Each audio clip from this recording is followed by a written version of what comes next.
You're listening to Always Player One, a solo board gaming podcast.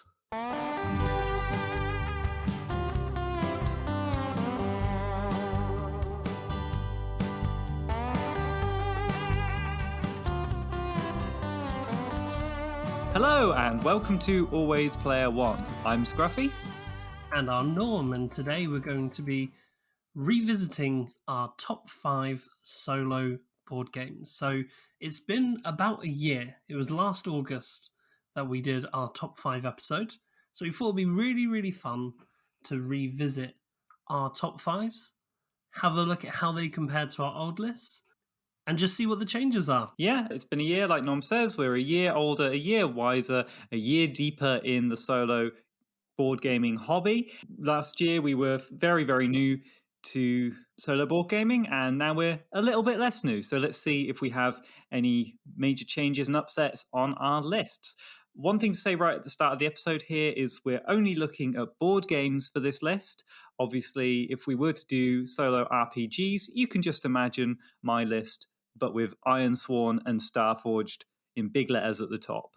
I think it's no secret there that Iron Sworn and Starforged are my favourite solo games to play, but we're just looking at board games for this list. Yeah, I mean, for a number of reasons, but most importantly, my brain can't compare the two. I wouldn't know how. I would never be able to set them on a list because it's just they're different things in my mind. Yep, they're very different experiences, aren't they? Another thing to say is that we've made guesses for each other for what's going to be on each of our top 5 lists, and we'll try to reveal those as we go. Whenever any of them get hit, we'll tick them off, and at the end we'll say what our full list was if there was anything we guessed that didn't come up. We're also going to talk about, obviously, comparing to what we had on our lists from last year. Scruffy, before we dive into it, how did you go about making your list, first of all? I just sat down and I thought about what I'd most want to play, what I'd most enjoy playing, and I wrote it out. And then I, over a series of days, kept revisiting it, making tweaks to it to see if it was just that day, that mood. And I think I've come up with something that's fairly comprehensive to how I feel most of the time. Things moved around quite a lot. I also played a few of them. We'll mention this when we come to them in the list. And they actually moved a little bit on the list from the plays I did for this episode. I took a slightly different approach. I like to keep sort of a running list going at any one time. I find it really fun to rank my games anyway. So I didn't have to do too much shuffling when it came to making my top 5.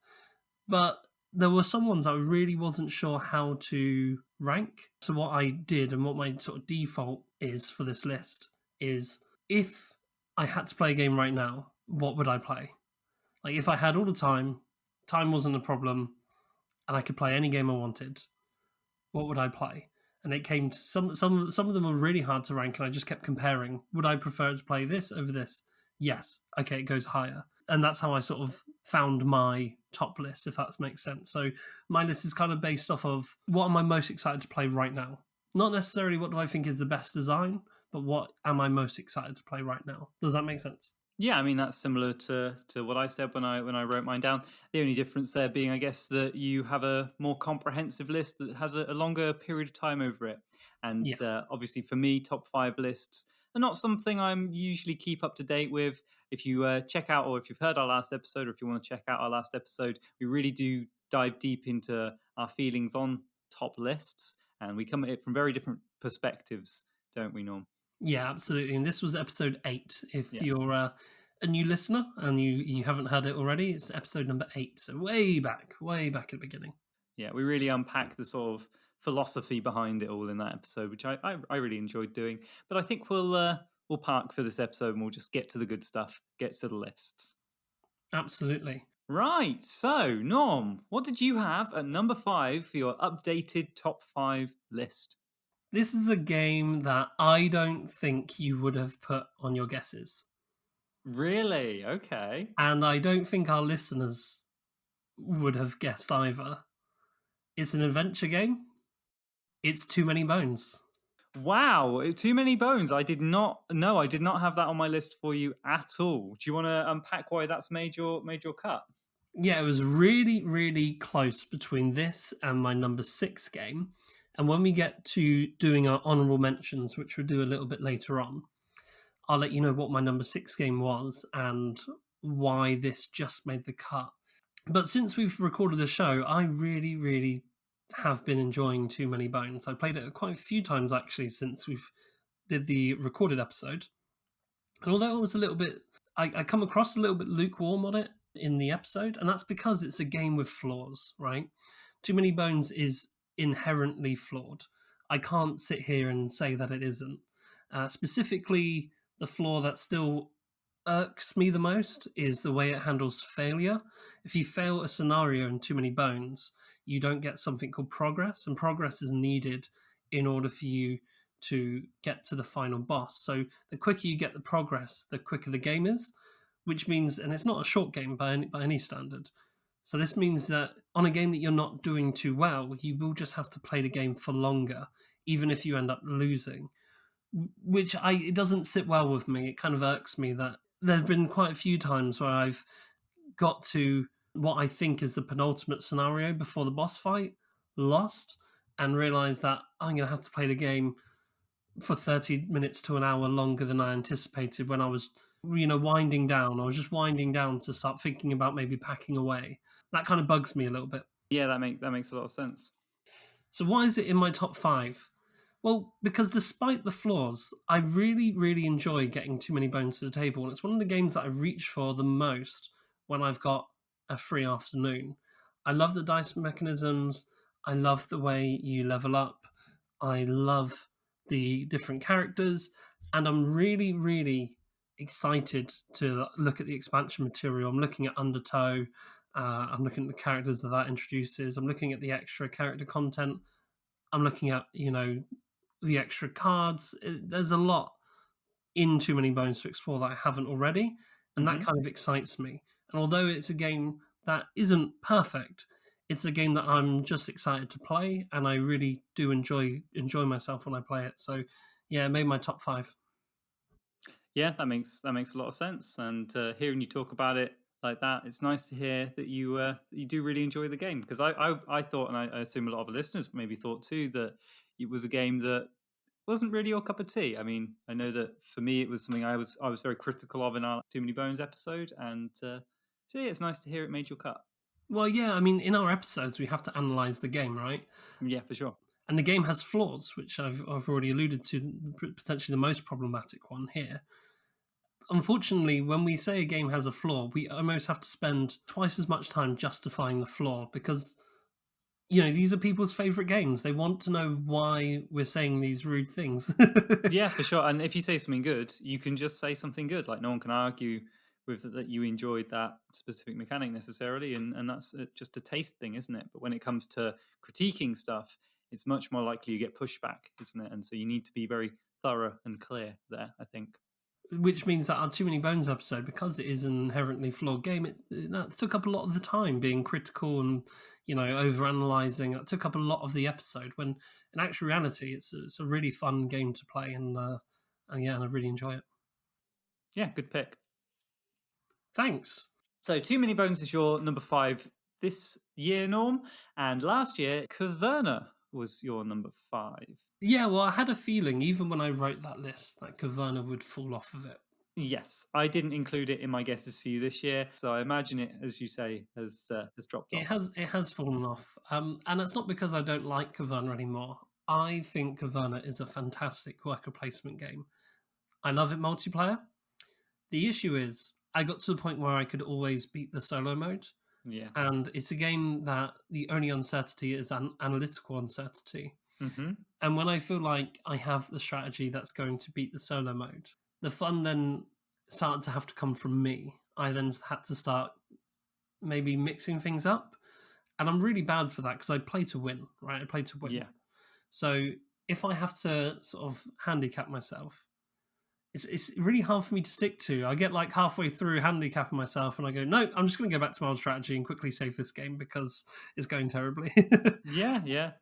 And, that kind of means that I'm kind of done with it. It made my list last year almost out of respect because Caverna was and probably still is one of my most played solo games because I really sucked at Caverna when I started playing it.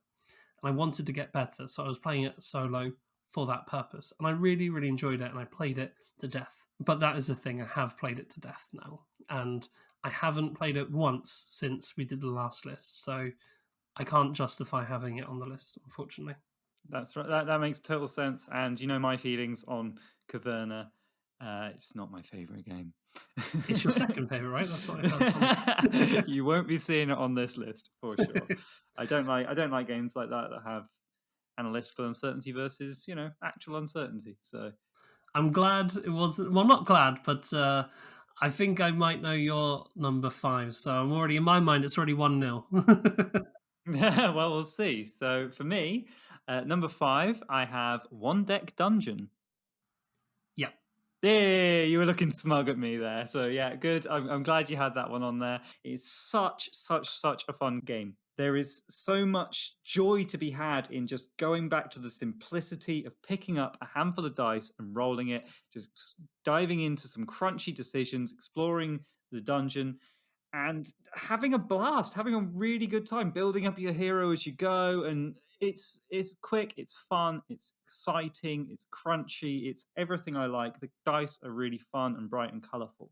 Now, I'm going to say a minor critique here because I played it before the show and I tried playing it with the 2 decks, the base game and the Forest of Shadows expansion.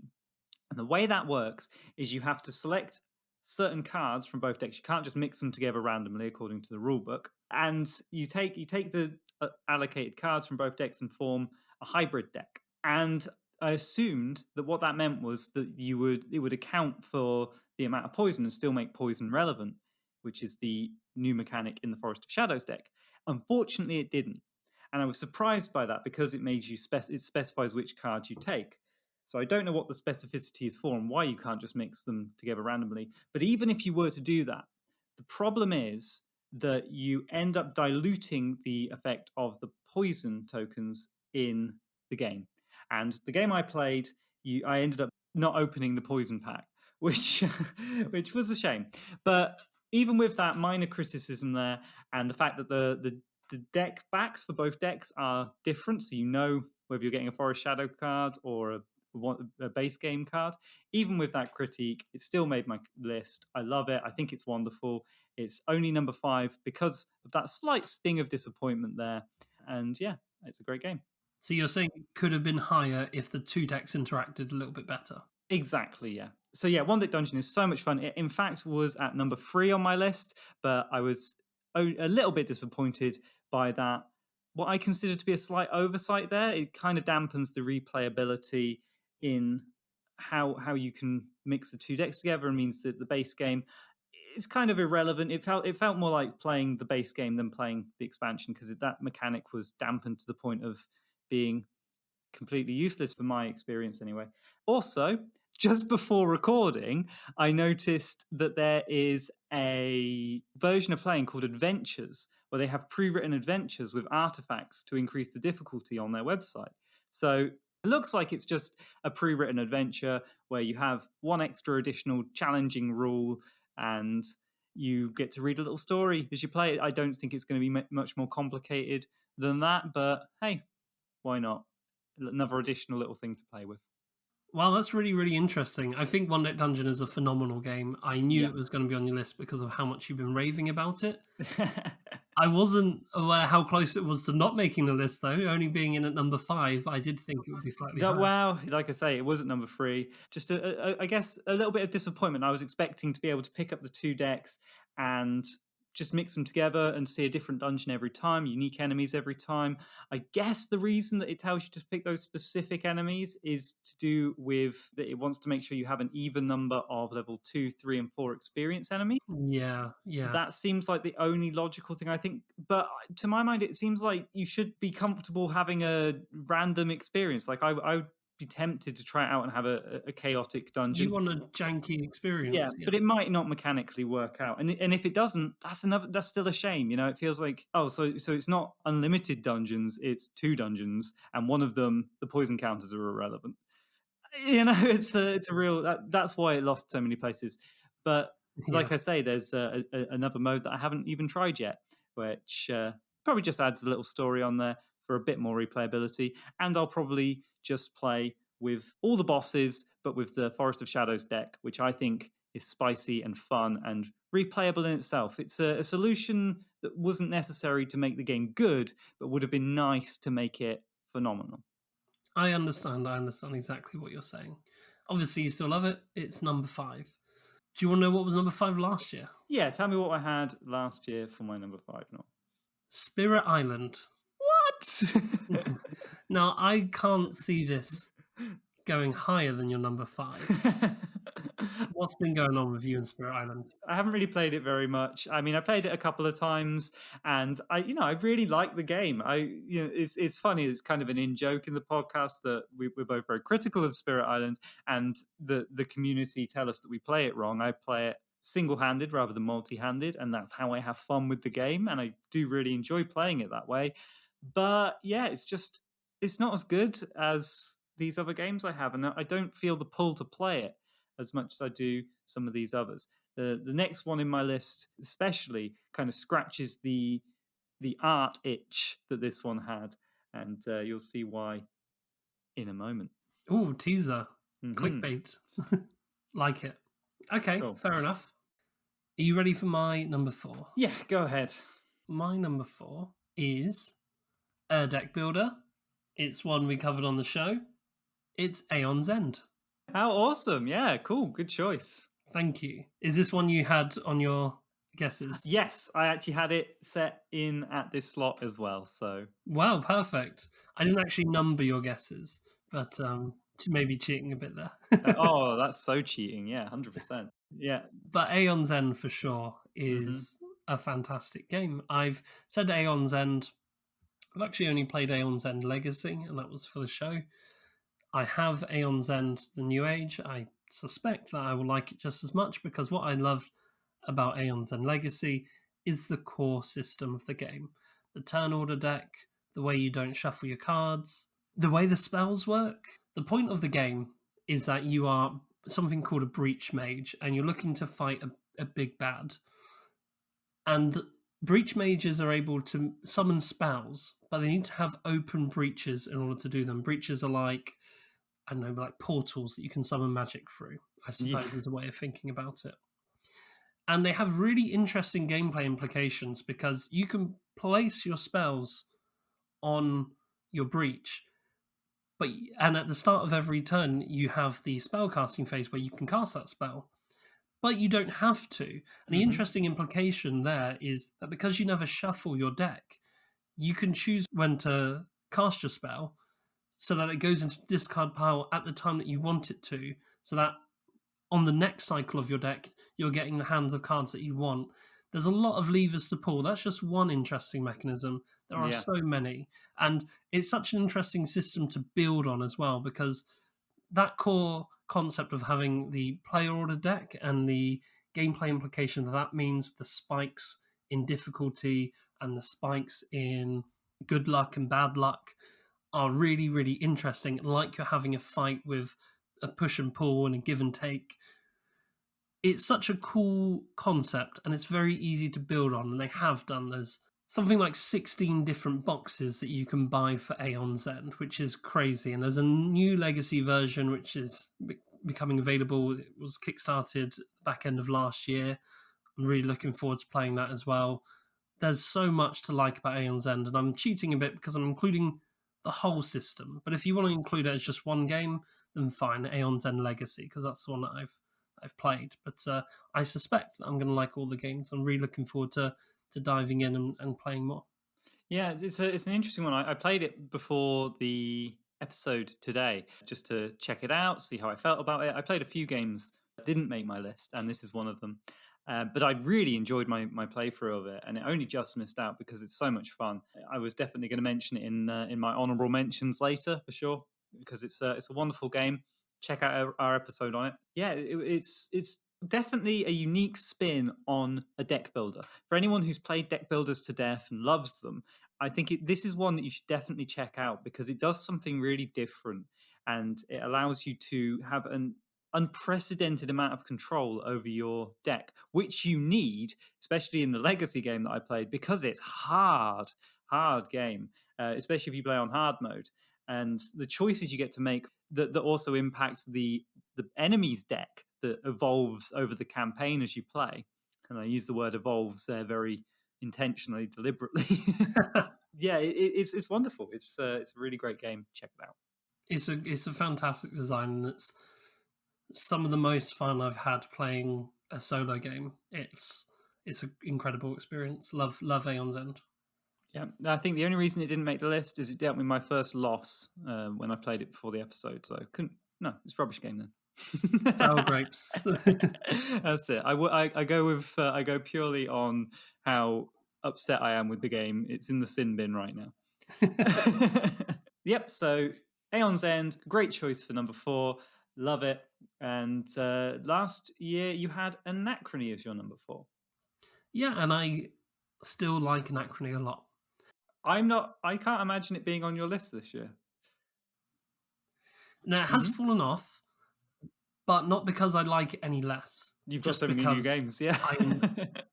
I'm more excited to play these ones. I said at the start of the episode, I ranked them based on what I'm most excited to play. And Anachrony, well, there are at least 5 games I'm more excited to play than Anachrony. Simple as that. That's just how it is. Same sort of thing as Caverna. It's still a great game. One thing that has kind of maybe put me off is when we did our episode, you pointed out some fundamental flaws with the AI. Mm-hmm. And that's sort of got into my head a bit. I defended it in the episode. Sorry. But that has got into my head a bit, and I haven't been able to play it since. Now, I know the new expansion fixes that. I'm not sure how much money I want to spend on that to fix the AI, though. Yeah. I don't know if I want to buy an expansion to fix the AI. It does add other things as well. But yeah, I'm just not sure at this moment in time. It's not top of my list to pay money to fix the game. No, for sure. And for my money, it's definitely a much better game to play multiplayer. Like, vastly superior to play multiplayer. I did not get on with the dummy player in Anachrony very much at all, as I mentioned. Well, the designer of the game agrees with you, Scruffy. And this was pointed out to me after the episode.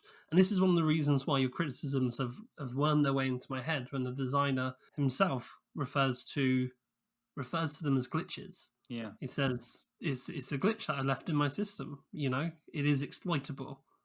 And yeah, since learning that, it's kind of, I don't know, just dampened my excitement, but I still think it's a fantastic game.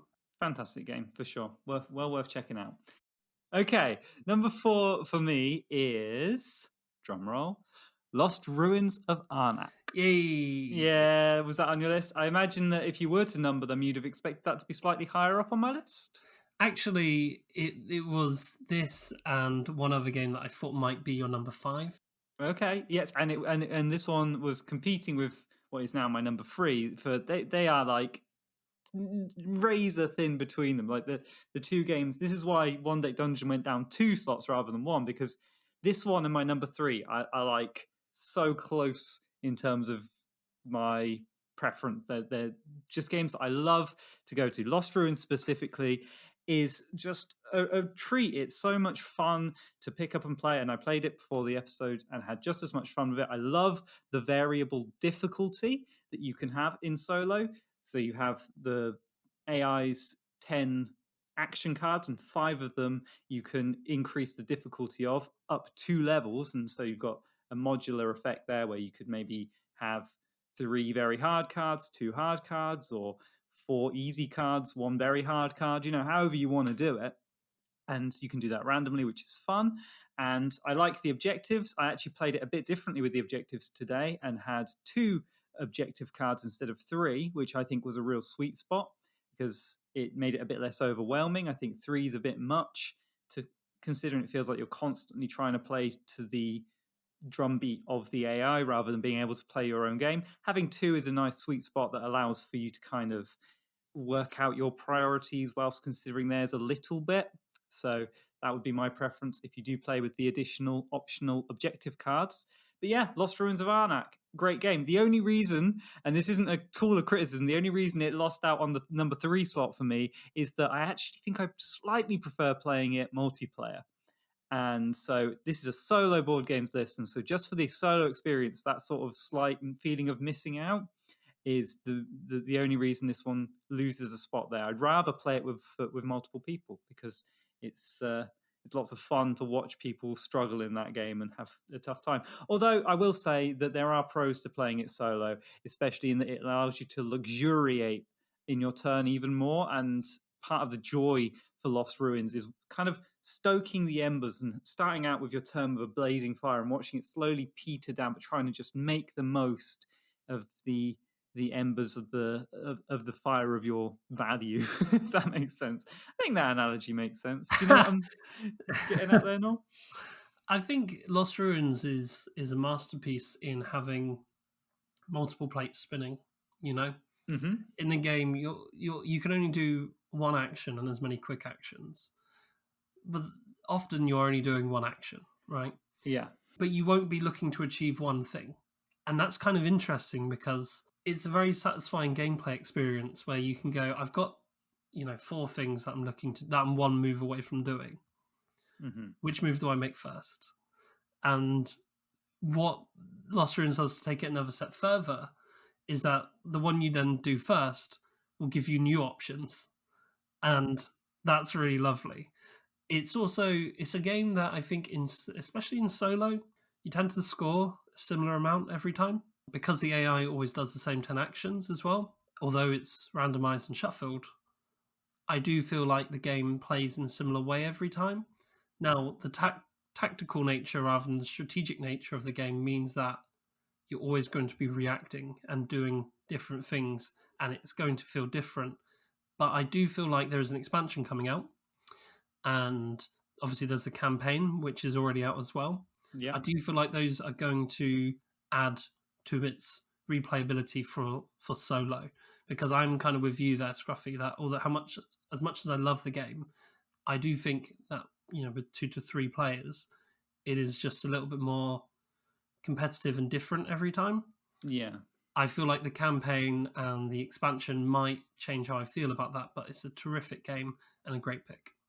Thank you. Yeah, it does. Yeah, I see what you mean there. It feels like the dummy player is very much a dummy player. You can influence them to a degree, but not very much, and they'll pick up the points that they lost in one area in another area. It's a very steady pair of hands. It's like a training dummy that is like a benchmark for your score, basically. You get to feel good about yourself at the end or not good about yourself, depending on how well you did against the dummy player, I guess. Is kind of a way you might want to look at it.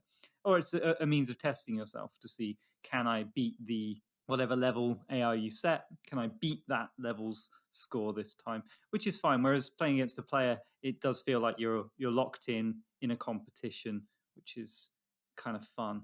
So that was your number 4, Scruffy. Okay, what did I have last year, Norm, for my number 4? Your number 4 last year was Railway Station. Interesting. Yes, it was indeed Railway Station.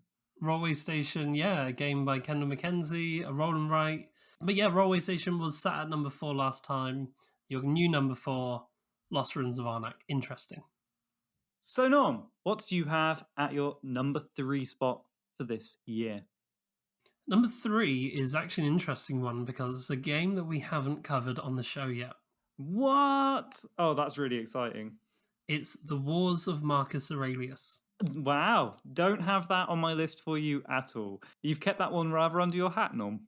Yeah, well, we spoke about it in the planning phase briefly, and I told you how much fun I was having with this game. The Wars of Marcus Aurelius, because we haven't covered it on the show, I can't do the lazy thing and just say, check out episode X, where we cover it in full detail. I actually have to explain it a little bit.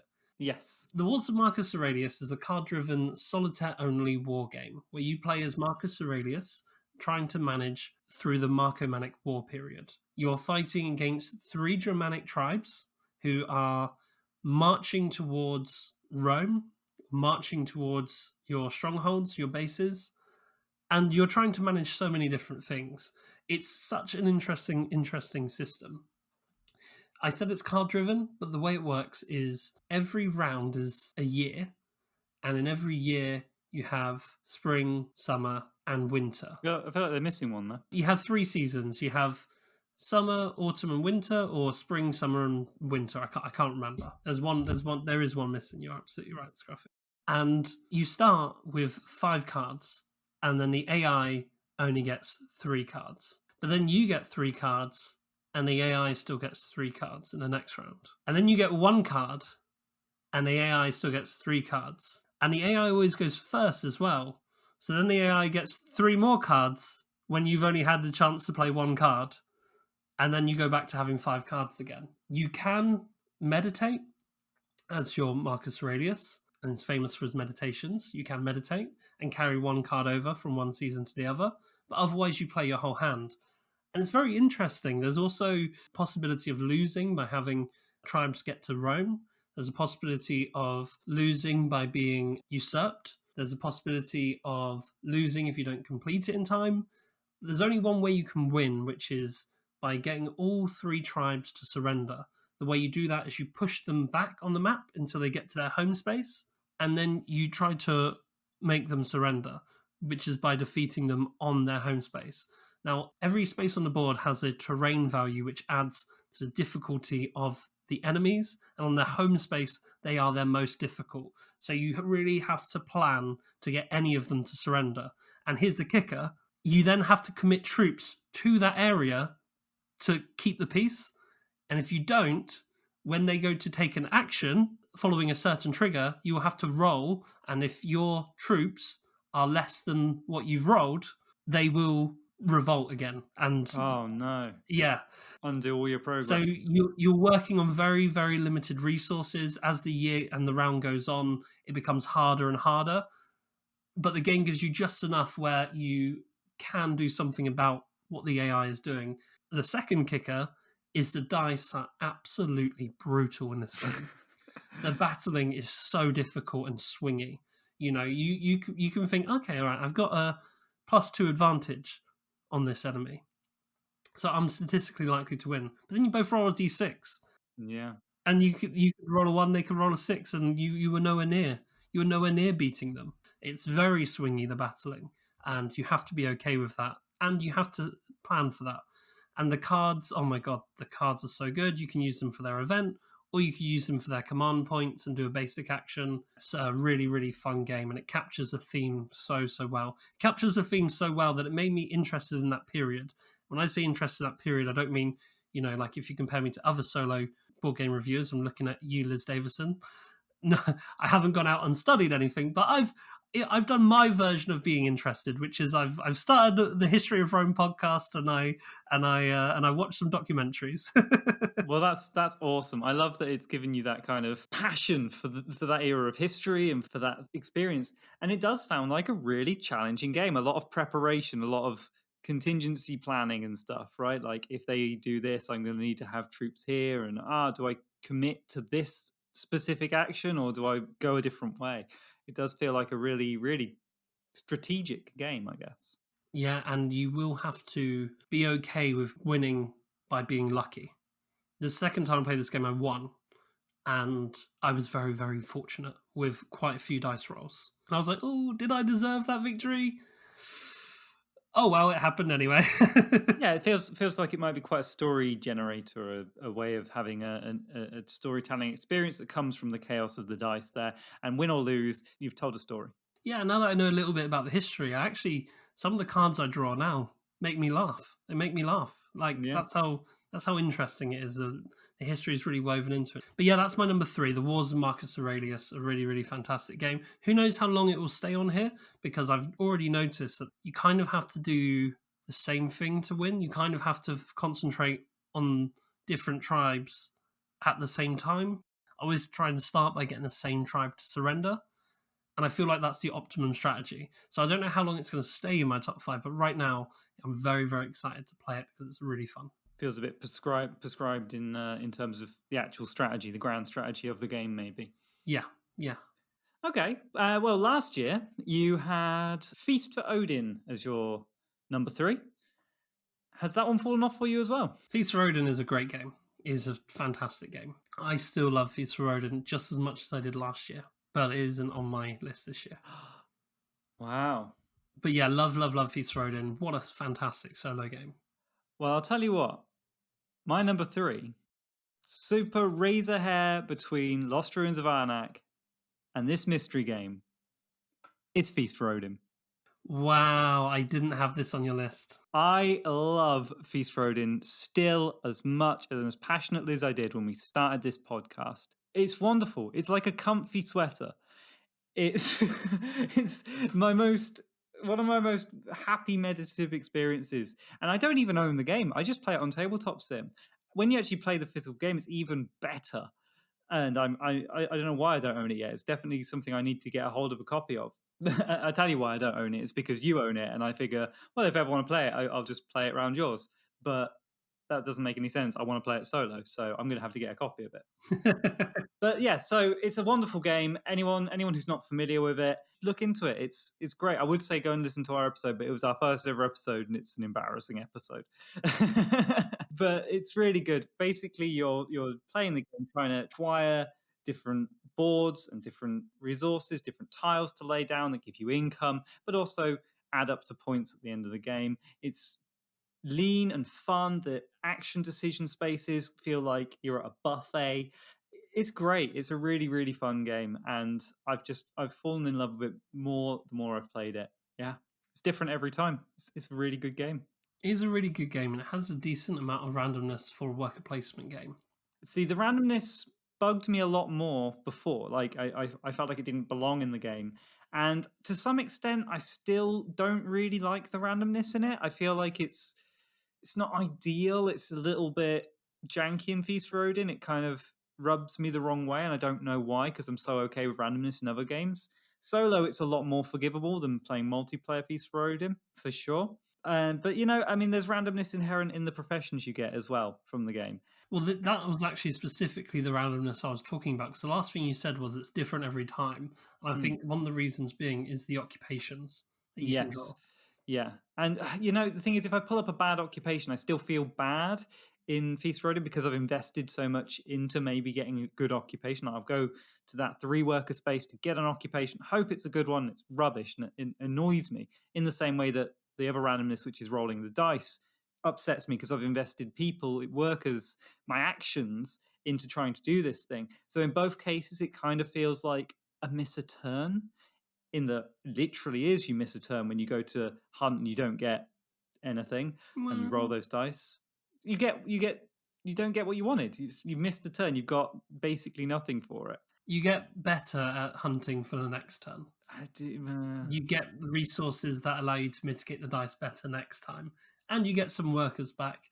I'm way less hung up on the randomness than you, but it's not on my list. How funny is that? Yeah, that's interesting. But and again, it's quibbling. Like the game itself in its entirety is really fun. And I guess if you stripped away those bits that make me feel bad, maybe I wouldn't like the game so much. Maybe I need that bit of masochism there. I need that feeling of disappointment and bad times in this game to feel the highs I feel. Well, take away the 2 random elements, and all of a sudden it's Caverna.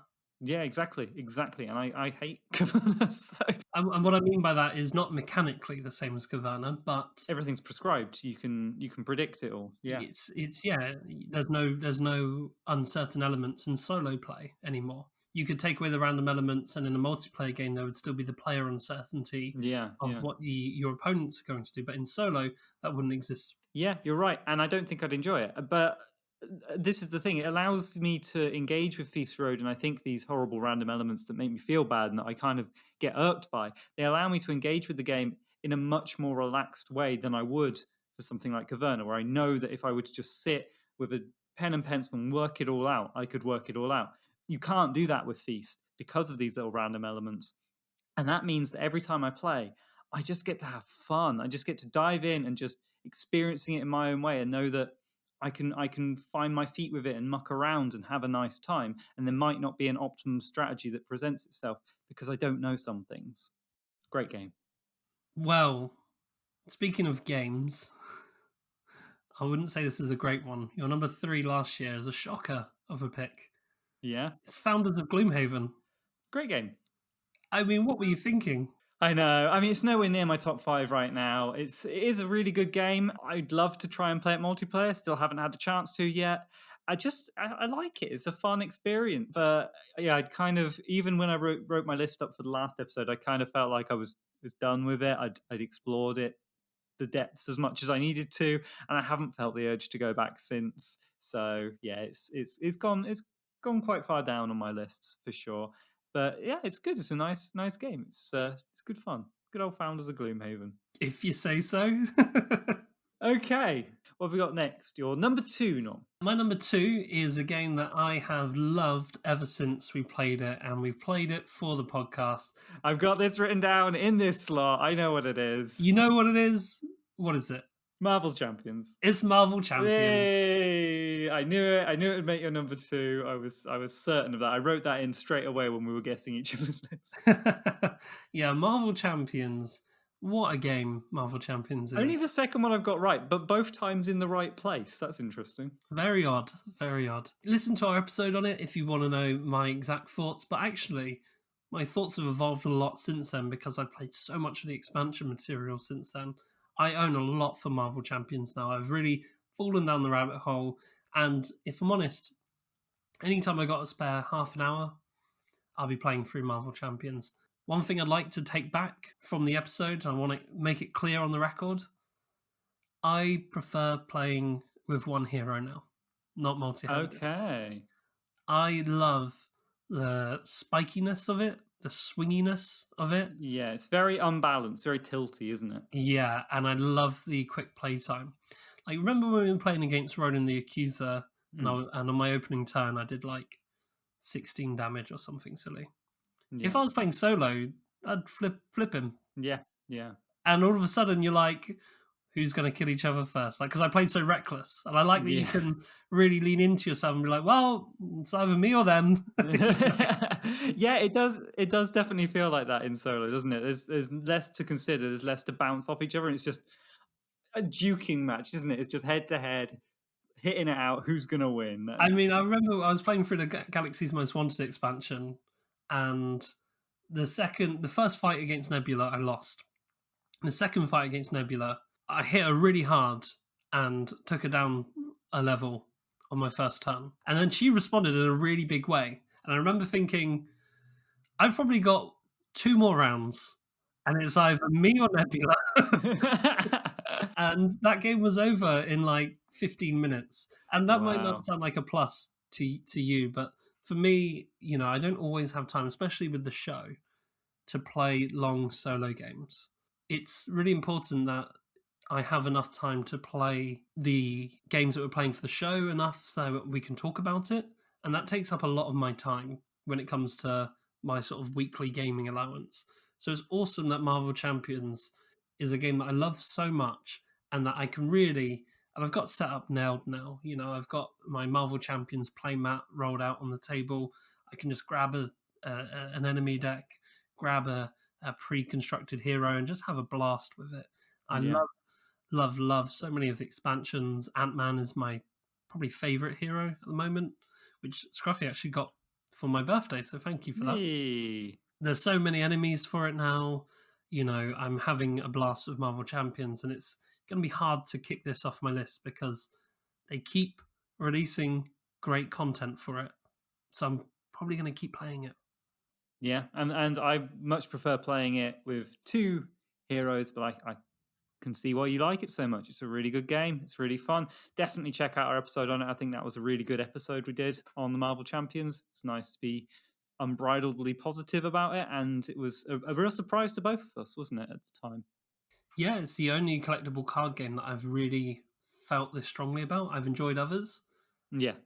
But this has really knocked my socks off. Awesome. What was my number 2 last year?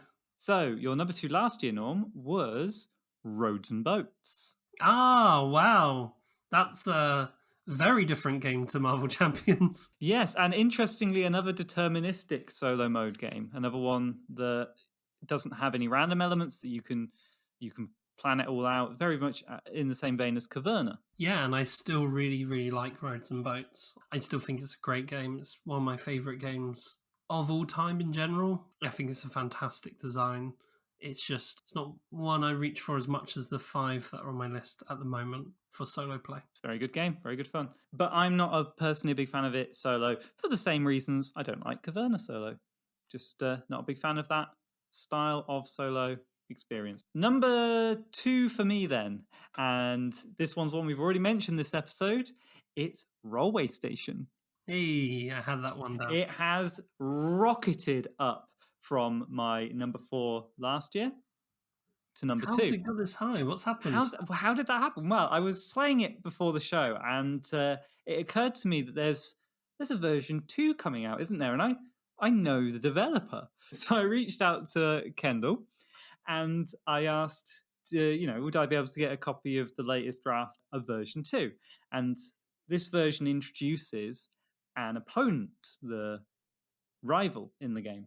Yeah, can I just say we've now reached peak content creator, where we're now including games on our list that aren't out yet. Exactly. So this game is not quite out yet, still in development, but oh my god, was it fun for me to play. And reading the rule book, I was anticipating I wouldn't enjoy it as much. I very nearly just went, I think I'll just go back and play the base game because I love the base game so much. And I'm so glad I didn't. So just a quick overview before I unpack this any further. Railway Station, for anyone who hasn't heard, is a 18xx roll and write game. Hold on, correction. It is a Golden Geek nominated 18xx roll and write game. Yeah, and I suppose I should say 18xx inspired roll and write game, right? It's got the stocks and shares element, it's got the route building of an 18xx game, all distilled down into an easy roll and write game. And the base game version, the version 1, is currently free to play. If you want to think it's pay what you want, is it, or is it just free? It's free to play. The files are freely available on BGG. Yep, so we'll put a link to that in the description because I really would recommend you check it out. Even if you've had no experience with 18xx before, you've just heard about them, I think it's a great sort of step into the hobby. And when you play it, it feels like you're allowed to just enjoy that side of the game of managing companies, building routes, getting clever and creative with it. And then what version 2 does is it adds the rival in, another consideration, another player. It makes a few tweaks, but doesn't change anything too fundamental about the base game. I love all the tweaks that are in there. It's some changes to the engineers and the powers in the game. But the rival feels like a next step towards a complete 18xx experience, where you on your turn assign 1 dice to the rival, and they end up using that to do something horrible, earn points some way, or cross things off, steal some of your shares so that you can never unlock them in some of the companies, and they will earn points from those companies, just in the same way those horrible players do in an actual game. You know that feeling in an 18xx game where somebody buys a share into a company and you, in your brain, immediately go, do I want to just abandon this company now because it's going to start earning them money? Right? It's that thing. You've been building a wonderful route, building towards a train, and suddenly they've taken a share in it, and you go, I don't know if I like this company anymore. And that forced diversification, nice new word there, is really distilled down really well in this game.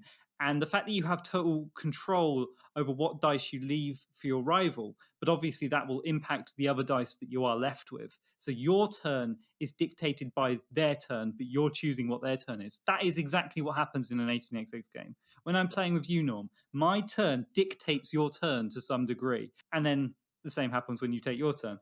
And I just love that. And I think it's brilliant. And so when you assign that dice to the rival, the same thing happens. They've taken a share in the square company. Right, I'm done with the square company now. I'm going to start focusing on the circle company. And then by focusing on the circle company, they start wanting to focus on the circle company. It's that lovely sort of building on forcing lines that you get in an 18xx game. And again, distilled down into just a really quick, easy game that you just roll some dice for. I was blown away by it. And I played the first map. I rolled the dice, had fun, flipped it over immediately and played the second game. Because there's no setup in it. You don't have to do anything, you know. How rare is it that you sit down for a game, even something simple like One Day Dungeon, you have to get all the cards out, get all the tokens out, choose where you're going to go, lay it all out on the table. With Railway Station, you just need to pick up a handful of dice, get the paper and a pencil or a pen, and then just roll and go, you know? It's wild how quick you can start playing this game. And it's wonderful how fun it is. I think the rules are really well written and really comprehensive. That's the only barrier to entry. But once you get your head around the rules and the kind of nuances of the game, and anyone who is familiar with 18xx games, you know it all already. You know, it's just track building. So you've got the skills there implicit. The rules will be really, really intuitive to you. And I can't wait for you guys to be able to get a hold of version 2. Start pestering Kendall in Discord. I'm sure they'll love that. Yeah, I'm really excited to try version 2 as well.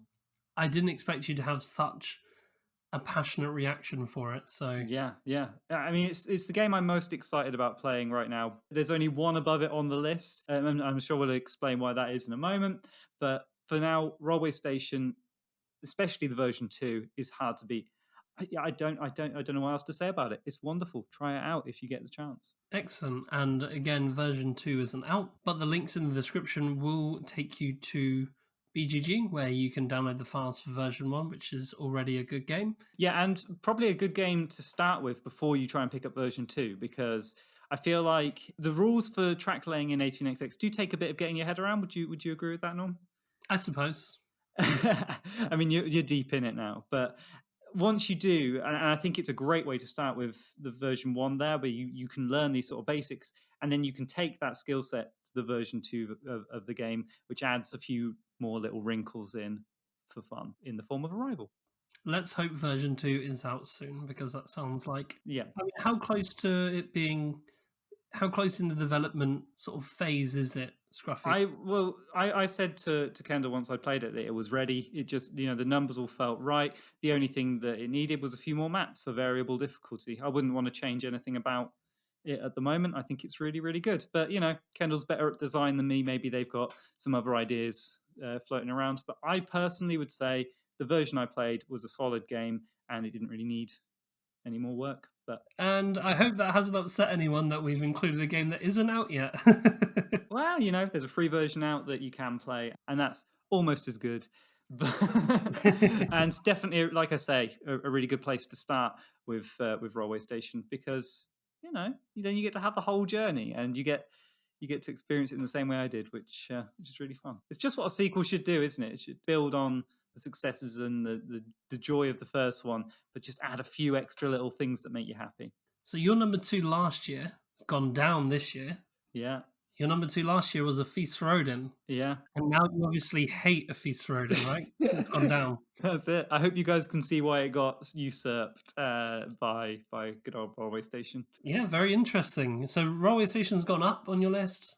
Feast for Odin's gone down. Yep, and there's a couple of newbies as well. Very interesting. Well, I didn't think Feast for Odin would stay on your list, if I'm honest, because I didn't know how much you've been playing it since then. Mm-hmm.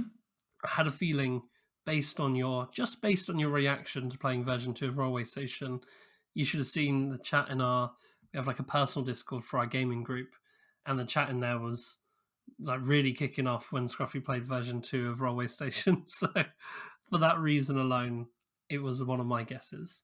Just because, yeah, I know when your eyes are locked and fixed on a game, and it definitely is at the moment. Yes, yeah, I am very much a bit of a neophile, aren't I? Anything new and shiny is gonna end up grabbing my attention. Although it's nice to see Feast for Odin staying there. It must be a wonderful game to be my comfortable nostalgia game. Real staying power. Okay, are you ready for my number 1? I am well. I could probably guess your number 1. I think you can guess my number 1, and I think all the listeners listening could say it out loud right now if they followed us for any amount of time. Is that fair to say? Well, my number 1's actually changed. Really? No. Before we do our number 1s, though, let's throw out some honourable mentions. Yes, let's go ahead and throw out some honourable mentions. For my honourable mentions, I've made a top 15 list, but what I'm going to do is I'm just going to read from 10 to 5 as my honourable mentions. Okay. How does that sound?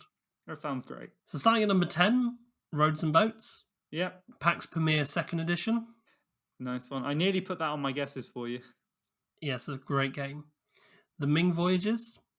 Good one. A gem of a game, for sure. A gem. And Lost Ruins of Arnak. Good choice. Now, I said earlier that I would explain why Too Many Bones just beat out Lost Ruins of Arnak, because it was incredibly close. Mm-hmm. And the reason being is because of exactly what I said when you were talking about Lost Ruins. When playing solo, I feel like the game always has a similar arc, whereas Too Many Bones allows itself to get into weird situations where winning might be very easy or very difficult depending on the scenario. So at the moment, I'm just a little bit more excited to get Too Many Bones to the table, whereas Lost Ruins of Arnak, I feel like I need some additional content. I'm either going to need to do the campaign, or I'm going to need to pre-order that expansion and see what that adds. Because currently, with Solo, I'm very, very willing to play Lost Ruins. It's obviously a very good game. It's my number 6. But I'm just a little bit more excited to get Too Many Bones. I'll just reach for that a little bit sooner than I would Lost Ruins. And that's why it sort of pipped it to the post there. Does that make any sense? That does. I will say about Lost Ruins, my main takeaway from the play I had before the episode was I just got totally wrapped up in it. The world just disappears around me and I just get completely lost in the game. I get fully immersed in the decision space that Lost Ruins offers. I start looking and I look at what I've got in my resources and okay, so I need to get 1 exploration token. Where can I get 1 exploration token? I look around. How can I get a freebie somewhere for an exploration token? And and that takes me down a rabbit hole where I go, well, I need to move my book up. Before I move my book up, I need to, you go through these levels and levels, and suddenly all that's in front of you is the game. And yeah, it's great. And like I say, a beautiful game, absolutely beautiful. The reason Spirit Island's nowhere near my list right now is because Lost Ruins looks better. And one of the main draws for Spirit Island for me was its appearance, its looks. At me if you want. I think Lost Ruins is beautiful and it's prettier than Spirit Island. There, I said it. Mic drop. And it's a better game. Yeah. Next up, my honorable mentions. Then I've only got a few on here. We've mentioned most of them already. You've thrown out Ming Voyages there. Aeon's End. I was going to mention Founders is on my honorable mentions. Founders of Gloomhaven. And Seventh Continent, which is still in limbo for me because I haven't actually got it back to the table since recording. I was kind of at a climactic point in the game, like nearly finished the adventure, and I fully expected to keep playing it and pick it back up and finish it. But it's just a lot to set up, isn't it? It's a lot of filing and setting up on the table. But I want to play it and I want to finish it because it's fun and it's cool. I actually had Seventh Continent as a guest for you. Yeah? What did you think it was going to be? I thought when you said you were struggling between your number 5 and 6, I thought your number 5 and 6 was going to be either Lost Ruins or Seventh Continent. Right. And that's because you said in the episode, had you not played solo RPGs, it would probably be your favourite solo board game of all time. Mm-hmm. So I thought, well, it's got to be one of his favourite solo games of all time for him to say something like that, for it to have the potential in Scruffy's mind to dethrone whatever's going to be number 1, which we'll get to in a moment. Mm-hmm. It's got to be way up there for Scruffy. It's also a game you played very recently, and I can't tell you how big a pull that is in Scruffy's mind. If you don't play games of Scruffy, you probably won't know that he gets very excited about what he's currently playing. Oh yeah, for sure. Like I say, neophile. I find it hard to remember things too far back. So if it's new and in front of me, I'm interested. It's either the best game he's ever played or the worst game he's ever played. I remember playing 18 Island with Scruffy, and at the beginning, Scruffy said, "I think this is the best 18XX I've ever played." And at the end, he ran into a rule that he didn't like, and he went, "I think this is the worst 18XX I've ever played." And I was like, dude, just let's just finish the game. See how we feel then. But yeah, so I thought for all those reasons, Seventh Continent would be like your number 5, maybe. Cool. No, I think the one that's just fallen off the list for me maybe is Aeon's End. Like if I had to have a number 6, I'd probably put Aeon's End there. Good choice. Good choice. And finally, Imperium Classics, which I still am working my way through the different factions of. I still don't feel totally familiar with yet. The main problem I have with Imperium Classics, and the main reason we haven't decided to sit down and do much with it, is the dummy player. And I kind of want to make my own dummy player for Imperium Classics. It's an interesting and fun experience, though, for sure. Definitely check it out and keep an eye on it. It's very complicated, very mechanically taxing, I guess you could say, but also quite exciting and tantalizing. The asymmetry the different factions offer is great. I just can't help but think that the dummy player is its biggest weakness and that it would play wonderfully multiplayer. So once I'm able to get it to the table multiplayer, I intend to maybe do some work on a dummy player of my own with Imperium Classics. Excellent. Good honourable mentions there. Lots of crossover as well. Speaking of crossover, what's our number 1? Everyone say it with us. Our number one game for 2021, Mage Knight. New Haven. Wait, what? Oh, what? No, it's Mage Knight. It's Mage Knight, of course it is. So, yeah, it's a great game. It's our number one. It's been our number one, both of us last year. It's our number one, both of us this year. I think we both had it guessed for each other as well, right? As our number one Yep. game. It's Mage Knight. You can't topple the king. No, absolutely. Mage Knight is a phenomenal game. It's just the perfect design. I said last year when we did our top 5 list that I gave it a perfect 10 on BGG. That still stands. I still think it's a perfect design. I love the different characters.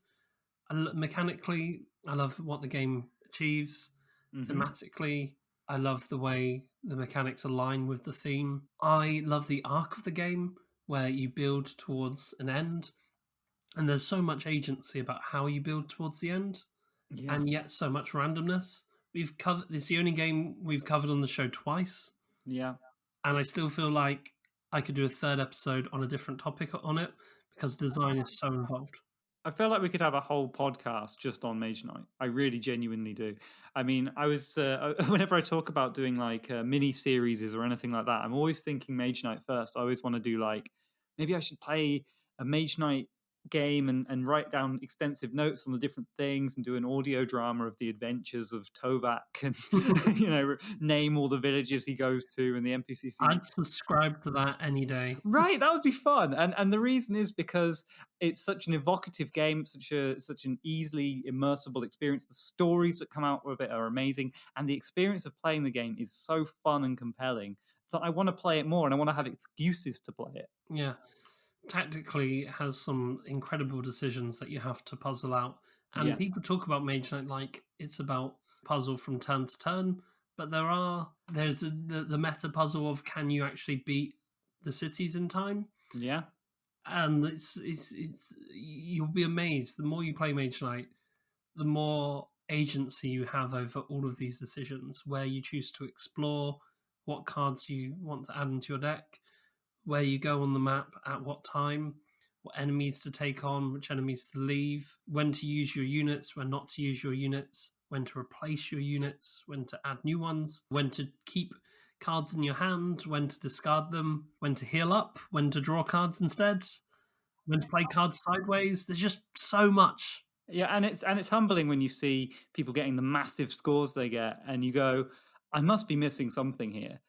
It can't just be a tactical game where you make the best decisions at the moment. There must be some sort of big strategic choices and important decisions that you need to make in the meta of the game to be able to get those high scores. Yeah, it kind of boggles my mind when I see the scores posted on Facebook in the different groups and things, and I go, how is that even physically possible? Like even even if I had the best turns, like I don't know how I could get those scores, and it's really fun.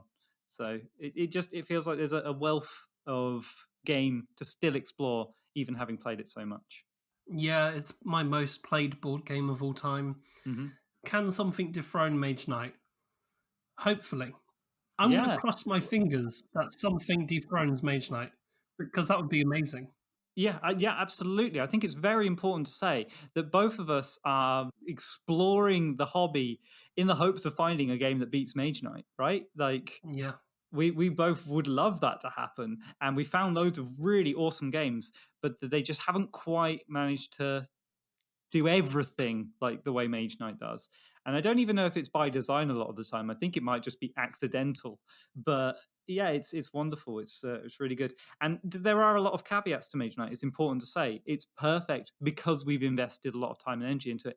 It's perfect despite the fact that we still make mistakes with it. My latest Mage Knight playthrough video that I uploaded to YouTube was terrible. It was littered with mistakes. Like I think in the end, I gave up adding to the description all the mistakes I made. It'd been a few months since I'd actually played it. And I'd gone back to making all sorts of silly mistakes I knew, and even some that I still didn't even know were mistakes in the moment when I made them. And I had to double check the rule book because it's so easy to mess up when you're playing Mage Knight. And that is something that might be a complete red flag and off putting to a lot of players. But to us, I think we've made our peace with that. And I'm glad that we did. Yeah, I don't think this game is for everyone. No. People talk about, and I'm guilty of this myself, people talk about Mage Knight like it's the holy grail of solo gaming. Hmm. And it is for some people, but it's not for others. I mean, you could say that about any game, but specifically Mage Knight is very divisive. It has an extraordinarily long playtime. It has a rulebook which is almost universally declared as not very good. It has minutia upon minutia, but if you can get past that, what you're left with a game which is extraordinarily deep, fantastically tactical, wonderfully puzzly, and infinitely replayable. And especially now that the Ultimate Edition's out, where you can get all the expansions in one box, Yeah. you're really left with a game where you can really. I mean, I purchased the Ultimate Edition about 3 years ago, and I basically treated it like a legacy game, like I was unlocking content.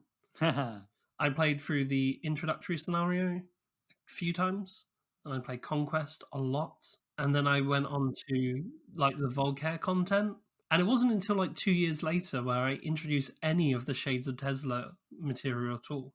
And every time you introduce something new, the game drastically changes. I mean, really drastically changes. I think Mage Knight plus Lost Legion is a real sweet spot. I think it's infinitely replayable with just that. Yeah, I mean, I haven't cracked open the Tesla monsters yet. I only own the Lost Legion and the base game myself, so I only ever really play with that content, and I'm not bored of it. No, absolutely not. Absolutely not. But now that the Ultimate Edition is available, I would strongly recommend getting the Ultimate Edition because I mean, there's just so much there. If you're willing to keep going back to it like we are, you'll never get bored of Mage Knight. Now, that's our number one. Fantastic. Before we move on, Scruffy, what games did you guess incorrectly for me? What games do you think would make my list? I got 3 out of 5, and interestingly, I got them all in the correct place. So I guessed Mage Knight number 1, I guessed Marvel number 2. I had for number 3 Feast for Odin. I thought it would make your list still. It's a great game. Mhm. It's on my list, so why wouldn't it be on your list? Very surprised to see it not there. I had Aeon's End right for number 4, and for 5, I actually had down Coin Tribes Revolt, which is a game we haven't even mentioned really today. No, it made my top 15. Yeah, I thought you were a bit more enthusiastic on it than clearly you are. It's a really, really, really good game. If I had to play a small war game, I would play the Ming Voyages. And if Yeah. I had just a little bit longer, I would play the Wars of Marcus I Aurelius. wasn't sure between the two, Coin Tribes and Ming Voyages was like one of those two, something war gamey, and you had Wars of Marcus Aurelius in there, so I guess that's the something war gamey I had down for you. Yeah, perfect. I think the only one that I got wrong for you was the Seventh Continent one, which we've already unpacked. Yep. But the rest I got Mage Knight, Railway Station, One Night Dungeon, and Lost Ruins. I thought Feast for Odin would fall off, and your latest crush would get on there. But that's not the case. Nope, not Okay, in preparation for this episode, I went back and I listened to obviously the last top list that we did. And that time we also talked about the top 5 games we're most excited to play. And I've written them all down. Do you want me to go through them very quickly? Yeah, we'll just do this very quickly so we've got enough time for listener questions, but for sure. It's interesting to look back because there are 10 games, obviously, 5 from me, 5 from you. We've Yep. played 5 of these games. So this will be a fun little thing to look at. So for yourself, Scruffy, so from number 5 to number 1, Fallout the board game, Anachrony, The Drifter, Seventh Continent, and Ironsworn. How interesting. So I hadn't even played Anachrony at that point. I feel like I'd played that way long ago. That's weird to Not think. solo. Not solo. Yeah, there's a lot to unpack there. The only two I still haven't played on that list are Drifter and Fallout, and I don't really have an interest in either of those at this point. I mean, they haven't made it to my table in a year. Maybe if anyone wants to talk me around on either of them, Fallout obviously a lot more well-known. Drifter is a less well-known soloable RP type game. It's a game that I wasn't particularly bowled over by, and I think since I've discovered a lot more RPs are much more interesting to me, and probably going to have a lot to get through before I even think about going towards getting Drifted to the table. Fallout as well. I feel like it's one that just has fallen by the wayside, hasn't it? We've got so much else to look at, so much else to explore. It's a game that I still think would be better solo than multiplayer from having played it only multiplayer in the past. So maybe one day it'll make it to our table. And the other three, great games. Okay, you ready for mine? Yeah, let's hear yours. Again, from 5 to 1, 1862, Black Sonata, Ah, Pax Pamir 2nd Edition, wow. Cloud Spire, Okay. and Fields of Fire. Number one. Yeah, so I've played from that list Black Sonata and Pax Pamir 2nd Edition, and Cloud Spire is An upcoming game we intend to cover for the show. so very excited for that. Obviously, I've been excited to play Cloud Spire for a very long time. Pax Pamir is a great game. Black Sonata was a very interesting game. I feel like Yes. I'm done with it. I don't feel like I'm going to play it anymore. No, but do check out our episode on that if you've any interest in. Hidden movement solitaire games about Shakespeare. Indeed, it was good fun. It was a fun episode to record as well. Very unique game with unique mechanics and very clever design. And we spoke a lot about the elegance of the design Yes. in that game. Elegant was very much the word of the day because it's very, very clever. But yeah, I don't feel like it is infinitely replayable in a way that other games like Pax Pamir 2nd Edition, for example, might be a little bit more replayable. Great game. We laughed when we said Fields of Fire because I still haven't even learnt it. I own the game. There's nothing stopping me from learning it except for me. And I continue to be a problem for myself. Yeah. But yeah, those were the games we were most excited to play this time last year. It's interesting to see how we were so right about some of them and so wrong about others. Like 1862, for example, I am not interested in playing that solo anymore. No. I don't care about playing 18xx games solo. Like, the reason I play them is for the interaction. You should try Railway Station version 2. Well, that's 18xx inspired, right? Yes. Not an 18xx. Yeah, and it's a lot quicker, a lot snappier than an 18xx game. I'm really glad to hear that Iron Swan. I remember when you said it. It's nice to hear because I remember when I said it in the last episode. Now that I threw Iron Swan out there as an optimistic. Maybe we'll play Iron Swan. If I can get Norm around to playing an RPG for the podcast, and I'm so glad we did. Right? It changed the trajectory of the show. Yeah. That's how much of an impact that made. So yeah, interesting. All we're saying is, just do what Scruffy says every time. Do what Scruffy says. If you want an easy life, just listen to Scruffy. Let's have a righteous ukulele riff to take us into the listener questions. Did you like that? I thought it was really good. Yeah, that's Scruffy on ukulele. Scruffy on the uke. So let's dive into the listener questions. We are following on from last episode where we had too many responses to get around to all of them. So let's finish that off today and throw out a new question this episode. So Norm, what's the question for this episode? Well, last time we did a top 5 episode. We asked, what is your top 5? And we got a lot of responses. Our question this time is the same. Yes. What is your top 5? Have they changed around as much as ours have? Did you not send us in your responses last time? Were you not even a listener of Always Player 1 back when we did episode 8? We'd love to know what your current top 5 is. And we'll look to read it out on the next show. For sure. We've got a lot more listeners now than we did when we did our top 5 last time. I imagine a bunch of you missed out on the chance to dive in and give us your top 5s last time. So let's hear it this time. Join our Discord. Come and say your top 5s. We'd love to hear them. It'd be great maybe to get some inspiration for future episodes. And, For sure. And yeah, it's really nice to see what makes other people's lists. And it did provide inspiration last time. Last time Yeah. we had a couple of people mention Orchard, and we went and covered it only 2 episodes later. Yeah. So, yeah, we will listen to you. Okay, now the question we asked last time was, what is a game you've been putting off forever? How was it when you eventually played it? And what prevented you from getting it to the table? We went for a bunch of responses last time. So let's carry this on, Scruffy. Why don't you go first? Okay, so we got up to Hen, who says, to be honest, at the moment, it is Starforged.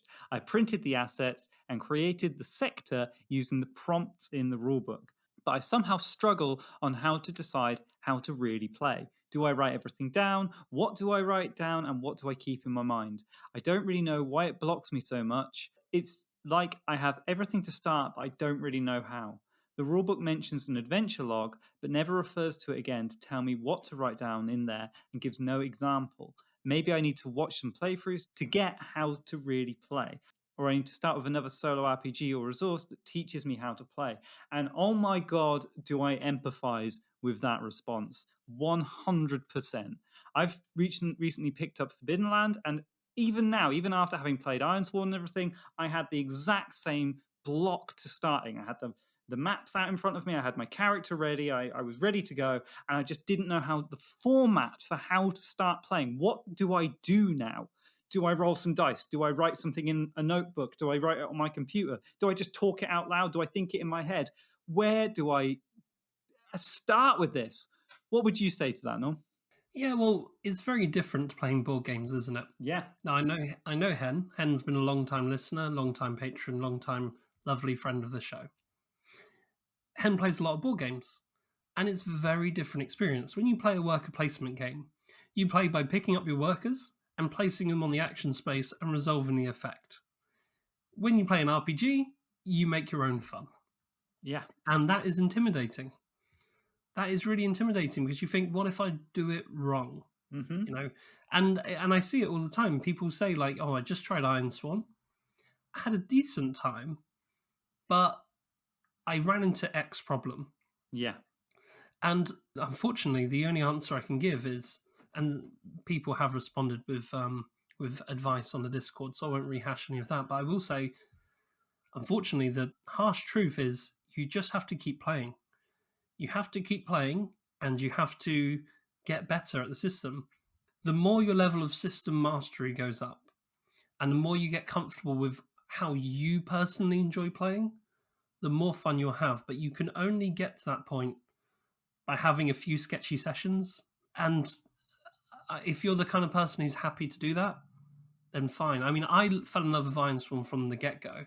But if I compare to how good my sessions are now compared to what I was doing, oh my goodness! If you want to see the difference, watch our most recent Ironsworn stream, which is on Scruffy's YouTube, and immediately go and compare that to one of our first streams because wow, we were just floundering around, sort of pulling things out the air willy nilly.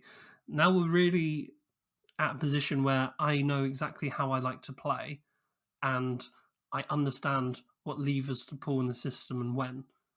But you can't get to that point without starting and getting things wrong, unfortunately. Yeah, I agree with that wholeheartedly. And I will say that I feel like, even though I've played a lot of solo RPGs at this point, way more than I had when I first talked about it, I feel like I'm still finding my feet entirely. I'm still trying to find that perfect balance between just blocking through every action as a sort of mega narrative of, okay, I do X, then Y, then Z, and getting into the nitty gritty and describing everything in minutiae detail. What is it they said about J.R.R. Tolkien, who describes the moss on every rock or something, you know. And there's no right answer there. It's what you want to do, and the form you do it in. I think it does depend on. It is as individual as every individual player is. When we spoke to Deborah, she said that she often does hers for her videos, so she always just talks things out. She only ever writes things down for the videos, and if she's playing just for fun, she will just talk things out. And I imagine that's a lot more sort of grand and blocky, and you don't get into mega detail. For me personally, the most fun I've had with Starforged is writing it down in a Word document on the computer, just stream of consciousness, type, because I feel like it allows me to go at a pace that allows stuff to happen, but I can be descriptive and I can make distinct references to things, and I can describe things in a bit of detail. And then I'll stop and roll dice when something happens that I need feedback from the game. I think Starforged and Ironsworn specifically invite a very metronomic style of play where you be creative as you like until you run out of steam, and then the game will give you a push to keep you going, and you just keep going and keep going and keep going. I also think, from an advice point of view, if you're not sure how much detail to include, just start by writing down everything. Because you will very quickly know what you're comfortable skipping. if you're typing something out and you think, oh, I'm just going to skip this, well, then you've already answered your own question, haven't you? You For don't sure. need to know. And also, don't worry about the wording being bad or anything like that. I have never reread any of my No, previous no. stuff. It doesn't matter. It's for your imagination. You don't need doesn't you don't need to go back and change the grammar, change even the spelling. Just let those spelling mistakes, let the grammar just be silly and nonsense and a jumble of thoughts, and it will allow, I think, for the game to happen in a Yeah. really nice way.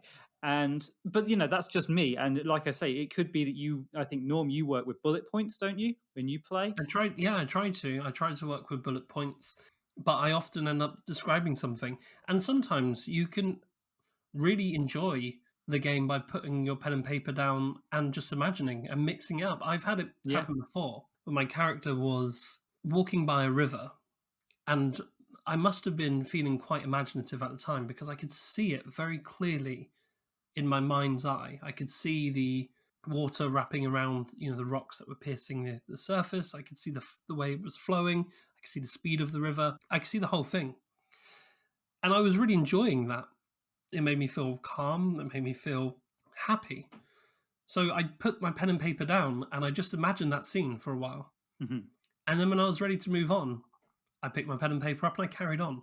And the important thing there is that you don't need to worry about permanence. You don't need to worry about losing that image because it can just become a memory. It can, I mean, your character has experienced things in the moment. You might come back to that river and it might be slightly different from how you remember it before, but that's the reality. That's what happens, you know? That's what happens with multiplayer RPGs as well. Well, yeah, but just anything like you experience the world subjectively in the moment, and I think it's important to let that happen in the game. You absolutely don't even have to write anything down. The only reason we do is because when you're multiplayer role playing, you're creating a shared memory. So it feels like you're creating something that is real. Yeah. When you're playing solo, sometimes it can feel like you haven't created something that's real because no one else is there to remember it. Mm. However, by writing it down, you are creating something. So all it's achieving is it's achieving that idea of I've created something. You don't have to be proud of what you create. Multiplayer RPGs often go off in funny directions. They don't tell an amazing story. You know, people sometimes think, "Oh, the RPG I'm in, like you could turn it into a film. It's so good." No, you absolutely couldn't. No, you couldn't. It would be a terrible film. It would be a terrible film, a terrible book, and it's fine. That's not the point. Yeah, I mean, who knows? But what I will say is, on that point especially, the writing it down, I think, allows for your brain to just channel and focus and make a final decision. Yeah, Right? Like the way I think, especially for me, my imagination works and my thought process work is very fluid and loosey goosey. It tries to have two contradicting realities at the same time and doesn't like to pick a lane. When you write it down, something has been chosen, right? You are at a river now. It is sunny now.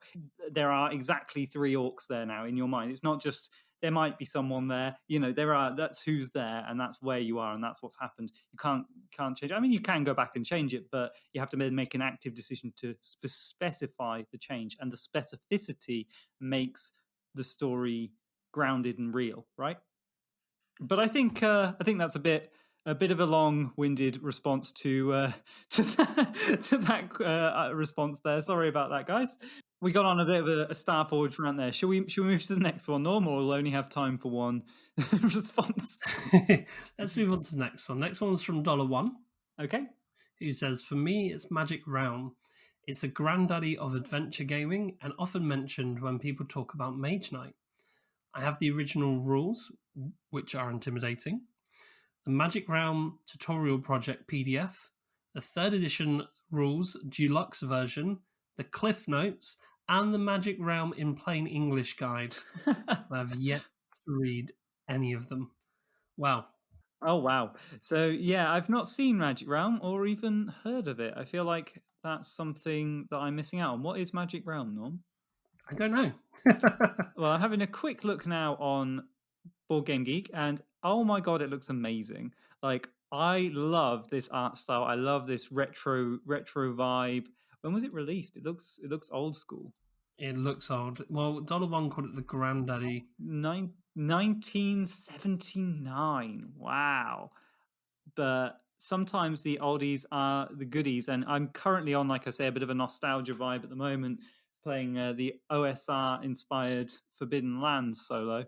So yeah, that's cool. I wonder if it's I love the map tiles. yeah, right. They're very cool, very my sort of thing. I made a roads and boats map for tabletop sim using tiles I made that look very similar, top down sort of perspective. So yeah, very very pretty, very cool. I love all the tiles as well, like the dragons and the snakes and things.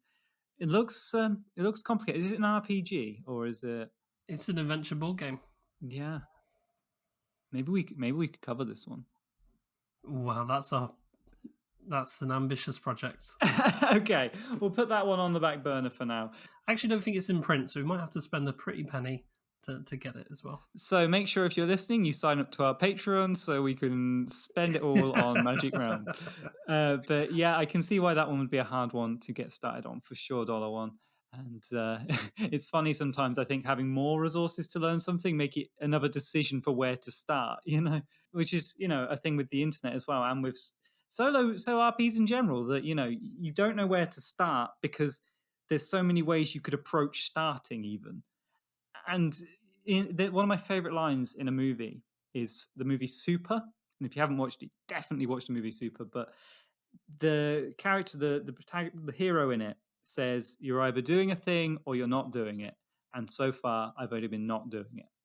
And then he goes and he does the thing that he needs to do when he's underprepared. He's not ready to do the thing he's going to do. It's the worst possible time he could go and do it, unbeknownst to him.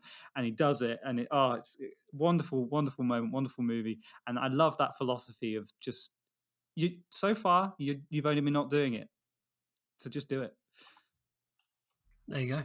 The next one was from Johnny Floater. If you want to give that one a read, Scruffy. Sure. Johnny Floater says, for me, it's Twilight Imperium. I have a group of 5 of us who are desperate to play, but we are well aware of the commitment it requires to get through a game. We keep delaying to have optimal conditions, but that day still hasn't come. One day. Yeah, I think if that is the only thing holding you back, that there's nothing we can say that's going to change that. No, for sure. You're going to need to have other people to play that game, and it does take a long time. The rules aren't that difficult though for this one, I don't feel. Yeah, how did we end up getting around to playing it? What did it take for us to get a group together to just play it? One of our friends invited us round, and how did he do that? How did he make this happen? Well, they just said, like, do you want to play a game of Twilight Imperium? It takes like all day. Do you just want to spend a day where we, go out, get takeaway, take a break halfway through, get some beers and play games all day? And obviously the answer to that is yes. Now, yeah, I think definitely have dinner plans. Have like a takeaway plan or some sort of dinner plan. Yeah, as well. It baked into it as a kind of make a day of it. Make a day where it was a weekend, and it was. I actually arrived, and everyone was like, "So you watched the video, the rules video, did you?" And I went, "No." And he went, "Okay, can you watch it like whilst we all set up?" I was like, "I guess." So I did, and that was it. That's all you need. It's not that difficult a game. No, it's not. And the rules video we watched was really good on it as well. It was really, there's some good ones on YouTube. Who's next, Norm? So the last one is Pickles, who says, Imperial Struggle is looking at me wanting to be played. I got as far as setting it up, but was overwhelmed by choices. Yeah, Imperial Struggle. It's a GMT published war game. It looks really cool, really fun. It was super popular last year. It was released over the last year. It was really popular when it came out. It was a big seller at our local game store because they have a lot of historical games. But yeah, not one that I've played or is on my radar at the moment. I suppose that would mean it's also not on yours, Scruffy. Oh, no, yeah, I've never even heard of it. But yeah, I mean, these sort of GMT style war games or GMT games, their rulebooks are so thorough. I feel like sometimes in an attempt to be thorough, they lack the sort of concise nature of other board games that we're used to. Euro games are very concise in their wording. I feel like war games, in an attempt to be thorough, they lack that sort of concise bullet point nature that you need from a rulebook sometimes. Yeah. Am I way off in saying that, do you think? No, I remember learning things like Silent Victory and just being like, I just want to start playing and then reference stuff when I need it. Can't there just be a blow by blow, do this, then do this, then do this? Like a first turn laid out for you, even where you just have a beginner trial turn. They want to tell you everything at once. Yeah, because it's not even it's just not knowing how to even do anything. You sit down and you go, how is this hard to know what I do from A to B to C to D, and then done. That's a turn, and then you move from turn A to B to C to D, and that's a round. That's a game. Like just have a quick, simple overview of how the game works, and then go into all the minutia. They want to just go like, okay, so the first thing you want to know is about this tiny little mechanic here that happens in this specific instance on this specific day when the wind's blowing. I don't know. What does that even mean? Like, Yeah. Just tell me how I win, give me a breakdown, let me start playing, and when I need your help, I'll ask for it. It's why I actually really like, and some people don't like this, but I actually really like the Fantasy Flight style of rulebooks where they have a walkthrough and then they have an A to Z of each mechanic. I really like that because I feel like that really speaks to how I learn. I learn best by playing, by doing, right? So we'll give you a walkthrough of this is how a turn works, this is how the game works, this is how you set it up, and now you're ready to start playing. And these are some basic overviews of some of the mechanics you'll encounter. And then as you bump into other things, you go, oh, fire. I didn't really understand how fire works. Let me just grab the other rules reference and go to F. Fire. Fire spreads this way. This is how fire works. Thank you. Brilliant. Now I can keep playing. yeah, You look at a game with a box as big as Mansions of Madness and you think that must be really difficult to learn. There's a 16-page walkthrough and then you're good to go. And then there's a larger book with an A to Z of every mechanic you could possibly encounter. So you just look it up alphabetically. I love that. Some people don't like the 2-book format. It really speaks to how I learn because I'm an idiot. I need to actually play it to learn it. Shall we wrap up the episode for today, Norm? Yes, Scruffy, what's the question for this episode? So the question for this episode is, what is your top 5 solo board game list? Yeah. And if you want to break the rules and include RPGs, that's fine too. Yeah, and don't be afraid if you wrote this down last time to let us know what the changes are from last time so we don't have to scroll back in the Discord and compare ourselves. Yeah, absolutely. And we'll read some of those out in the next episode. We might not get around to all of them, but we'll read out a bunch in the next episode. You can contact us a number of ways. You can contact us on Discord. The links to our Discord are in the description. It's free to join. Why wouldn't you? You can also email us. It's alwaysplayer1podcast@gmail.com. You can reach out on Facebook and on Instagram. Again, both linked in the description. But we're on Instagram as @alwaysplayer1podcast. We're also on Reddit where we post in a number of different groups. But specifically, every time we release an episode, we drop the link in Solo Board Gamers subreddit. So check us out there. We're always_player_1. And if you'd like to support the show, it would mean the world to us. Really, really would. Yes. You can support us on Patreon. It's patreon.com/alwaysplayer1podcast. Again, the links are in the description. And if you do sign up, you'll get access to our mini-series. We release every week for our patrons. So we release the main episode like you're listening to now. But if you're not on Patreon, you have to wait 2 weeks for the next episode. No, not our patrons. They get access to the planning phase. This is a mini-series where we discuss the games coming up on the show. We decide on air what we're going to cover next. And we also have started incorporating some reactions to our episodes. How was it to record? What do we think? What's coming up next? What are we going to live stream next? All of these lovely goodness is shared to our patrons. You can also get exclusive content. If you're on the Patreon, you'll notice that on Friday we dropped something that was a little bit of a teaser for something we have coming up. We dropped some photos. Only the patrons have seen them. Everyone else isn't going to have a clue what we're talking about. Another way you can support the show is you can buy us a cup of coffee. It's ko-fi.com/alwaysplayer1. But that's pretty much everything from us. Is there anything you'd add to that, Scruffy? No, just thank you guys so much for listening and making it this far in the episode. I hope you have a great rest of your week, and we'll see you in 2 weeks for another episode of Always Player One. Yeah, catch you in 2 weeks. Thanks for listening. Thanks for listening. If you'd like to support the show, don't forget to check out our Patreon page. The links to that are in the description. We'll be back in 2 weeks with another episode of Always Player One. Until then, reach out on Facebook, Instagram, or by email to keep the conversation going.